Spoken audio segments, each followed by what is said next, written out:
Olá, amigos, que Jesus derrame as suas bênçãos sobre nós. No capítulo 11 do Evangelho segundo o Espiritismo, que tem como título Amar o próximo como a si mesmo, em uma belíssima mensagem, o Espírito Lázaro coloca que quando Jesus pronunciou a divina palavra amor, os povos sobressaltaram-se e os mártires, ébrios de esperança, desceram ao circo. Ainda em João 13, 34, 35, está anotado: amai-vos uns aos outros, como eu vos amei. Somente assim podereis ser reconhecidos como meus discípulos. É sobre este sublime ensinamento de Jesus que vamos conversar com Alessandro Viana Vieira de Paula, que é palestrante e escritor espírita da cidade de Itapetininga, São Paulo. Olá, Alessandro, é uma alegria muito grande para nós poder contar com a sua presença neste programa, que sempre nos traz a mensagem espírita com tanta clareza e propriedade que lhe é peculiar. Obrigado, Ivone. Da minha parte também é uma imensa alegria podermos voltar ao Espiritismo Responde para cuidarmos de assuntos tão importantes da doutrina, do Evangelho e da nossa vida. Amai-vos uns aos outros como eu vos amei. Como que nós devemos entender ser o amor de Jesus por nós, Alessandro? O amor de Jesus por nós é algo grandioso, imenso. Na nossa pequenez espiritual, ainda momentânea, temos até dificuldade de entender, de conceber esse amor de Jesus por nós. Algumas religiões que nós respeitamos profundamente apresentam o auge do amor de Jesus pela humanidade, o momento da crucificação, o seu derramamento de sangue para limpar os nossos pecados. É um dos momentos de amor. O amor de Jesus por nós é algo permanente. À luz da literatura espírita, em síntese, nós poderíamos dizer que lá do início, como a obra A Caminho da Luz, de Chico Xavier, nos mostra, quando aceitou o convite de Deus para cuidar do orbe terrestre que ainda iria se formar. Quando ele aceita este convite, ali já começa o amor de Jesus por nós, pela humanidade. Ele acompanha toda a formação da Terra, acompanha a Terra envolvendo-a com seu psiquismo de amor, é o governador espiritual da Terra, envolve a cada um de nós, as ovelhas, como ele disse, eu sou o bom pastor, envolve a questão dele encarnar-se aqui na Terra, na sua missão, continuar gerindo, administrando o planeta Terra, enviando os missionários, enfim.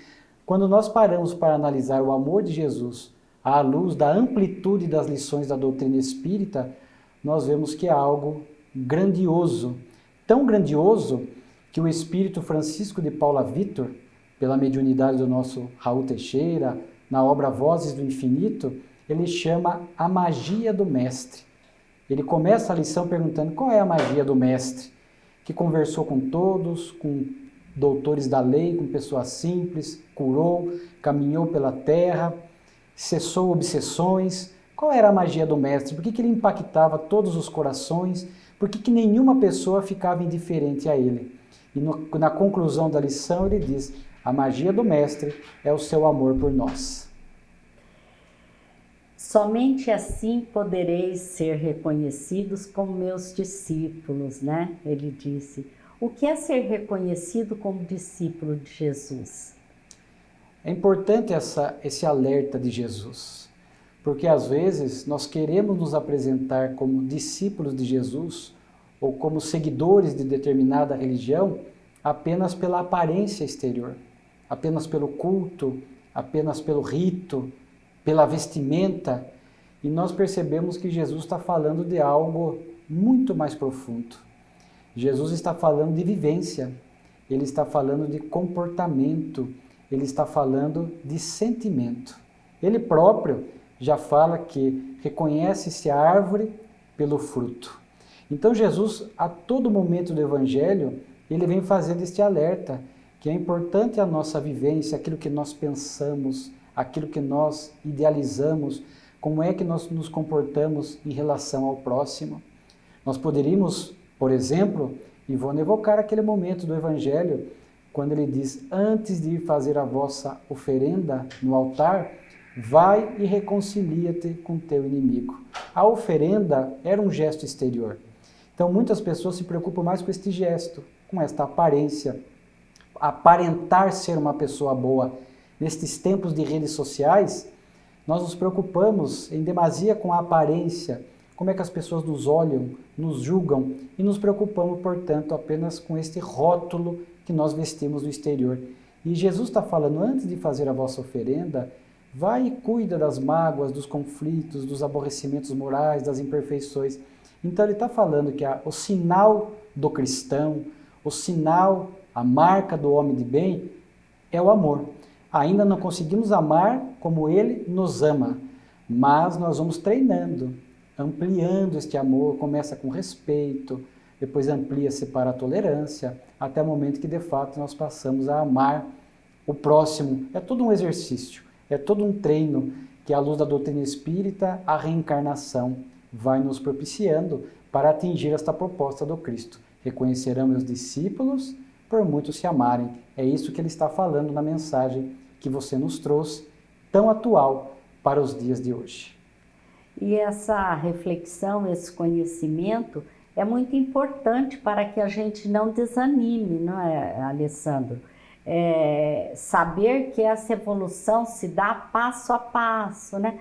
Devagar, mas sempre procurando amanhã ser melhor do que hoje, né? Exato, até nessa passagem do Evangelho que nós estamos abordando neste momento, é interessante que ele diz, porque ela foi lida na Santa Ceia, aqueles momentos finais de Jesus com os discípulos, e era um alerta para eles e para nós, porque Jesus sabia que a sua mensagem chegaria para a humanidade. Ele diz, um novo mandamento vos dou. Por que novo? Ele já havia falado do amor, ele já havia proposto amar a Deus sobre todas as coisas e ao próximo como a si mesmo. Ele sabia que nós, pela pequenez, tenderíamos a limitar o amor, afrouxar o amor, adoecer o amor, amar aqueles que nos amam apenas, amar as pessoas da nossa família de sangue, amar as pessoas que se simpatizam conosco, que não nos criam nenhum obstáculo. Ele sabia, então ele deixou um parâmetro diferente. Depois de ter convivido quase 3 anos com os discípulos já haviam entendido qual era o amor do Cristo. Viram Jesus curando, amando, acolhendo. Então ele falou, um novo mandamento, como eu vos amei.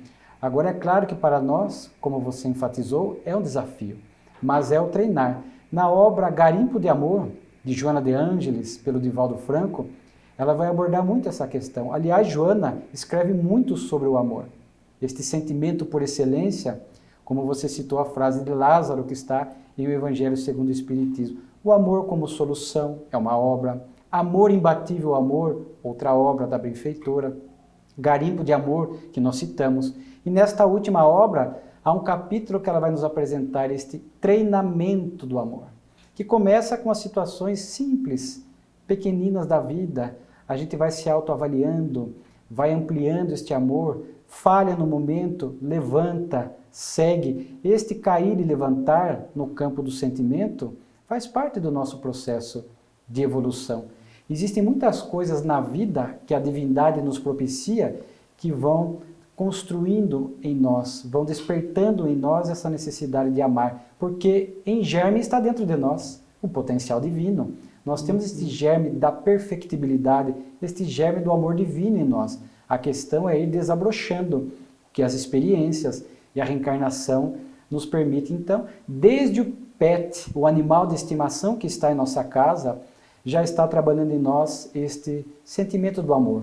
Há almas muito endurecidas no processo da evolução que não conseguem amar o próximo, a criatura humana, mas muitas vezes com um pet em casa, um gato, um cão, vai criando ali um sentimento pelo animal e vai quebrando esta rocha, esta frieza, esta dureza de coração e começa a princípio amando um animal. Às vezes há pessoas que amam o vegetal, há pessoas que amam as suas flores, o seu jardim, às vezes ainda nem conseguem amar o próximo, mas são exercícios que o espírito vai fazendo.